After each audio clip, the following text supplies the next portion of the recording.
Yeah, there might be a number of reasons for that.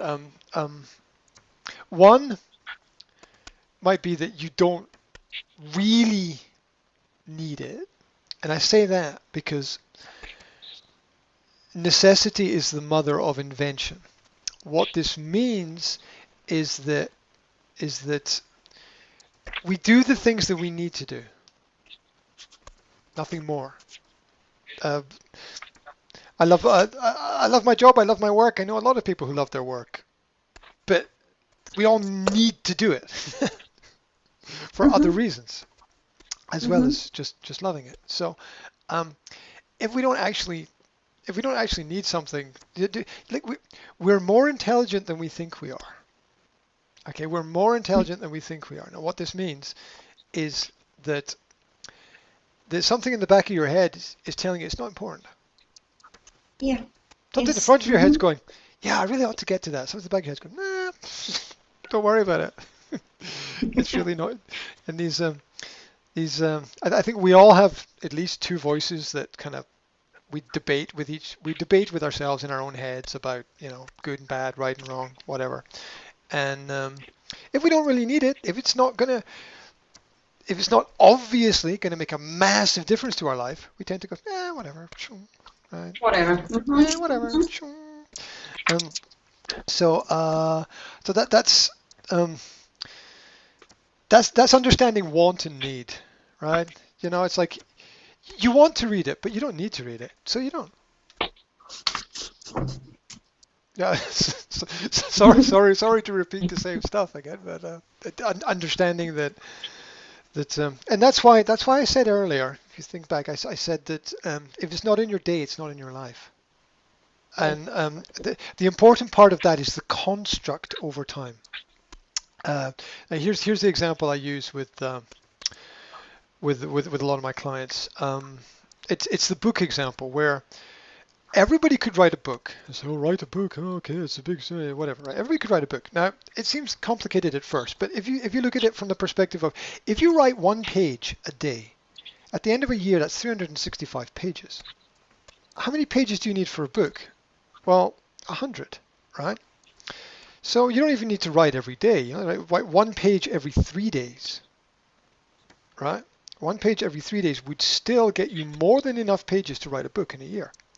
Um, how long does it take to write a page? Well, my experience is it takes between 30 minutes, real time. I mean, some people could do it in 15, but I say like 30 minutes. You write a page in 30 minutes, yeah? So you take 30 minutes every three Every days, time. 3 days you write a book in a year. This becomes this.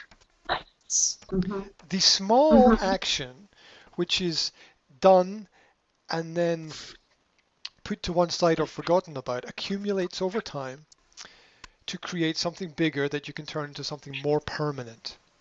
Yeah, it's the old story that the house is built with just one brick at a time, right? Um, so, um, so the idea is to put a little bit in each day, whether you like it or not. I think, from my experience, that that learning is mental fitness. Learning is mental fitness.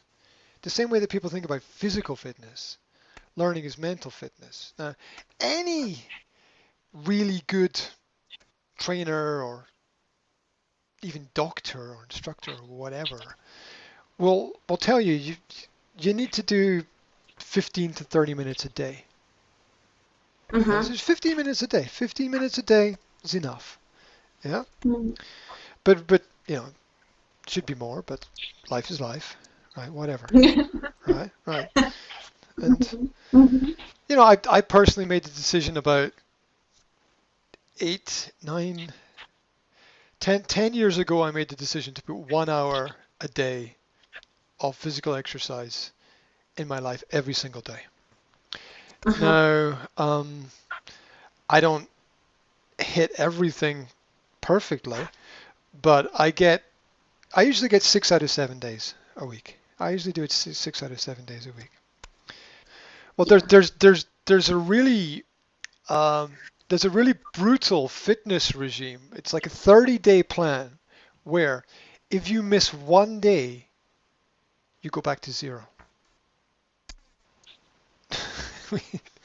It's what I said about friends, right? Your friend says, "Oh, it didn't work for me," and blah blah blah blah blah blah blah blah blah. It's friends, right? You know, Yes.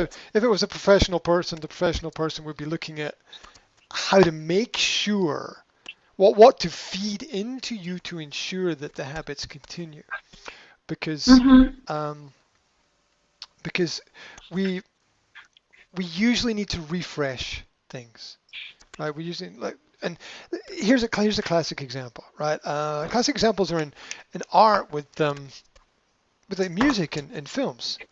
Yeah, show me a song where there isn't a similar song that's been written before.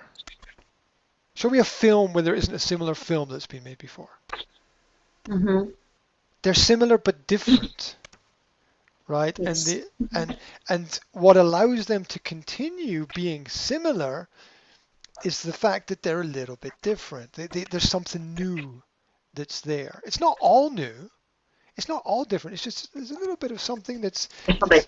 yeah, yeah. And of course the key point in films is the actors are different because every person looks different and moves different. So the key point there is the actors. But it's the same in all artistic elements. And if we believe that art will never end, and I think we can all agree that human creativity is unlimited, art will never end, then we can understand that there's always usually a way that we can find to keep things moving forward, to keep doing things. We got to mix it up a little bit. I mean, nobody does exactly the same training, you know, in the gym the same way like every day for 10 years because they go crazy, right? No singer sings every song in exactly the same way every time they sing it. They have to change it to make it interesting for themselves. And it's the same with our habits in our lives. We've got to find ways to reinvent how we do it, whether it's we do Duolingo at home and then we do it on the bus, or then we do it in the car, or we do it at the top of a mountain, or you know we do it in the shower or whatever. I don't know, but we've Yeah. got to find a way to uh, to keep it all to keep the learning fresh. And as a teacher, I mean that's what you're doing with your students anyway, right? It's what you're doing with the children, right? It's a Yeah. constant it's a constant mind game to keep it fresh, to keep it interesting, um, to keep to keep things moving. Um, what we are good at applying to others is usually what we need to learn to apply to ourselves. Most Yes, for work, me. yeah, most work is projection. What this means is the skills and abilities that we have problems with ourselves, we know that we have some understanding of, and therefore can in some way help other people with them. Uh, so, so you know that's when a teacher has good skills in that area, then a lot of the time it's something that they can apply to themselves to make themselves better as well. So a lot of learning is just reflecting and understanding what is happening around about us, or what we're already doing that's really good, and applying it to ourselves as much as pouring it into other people. Yeah. Um, so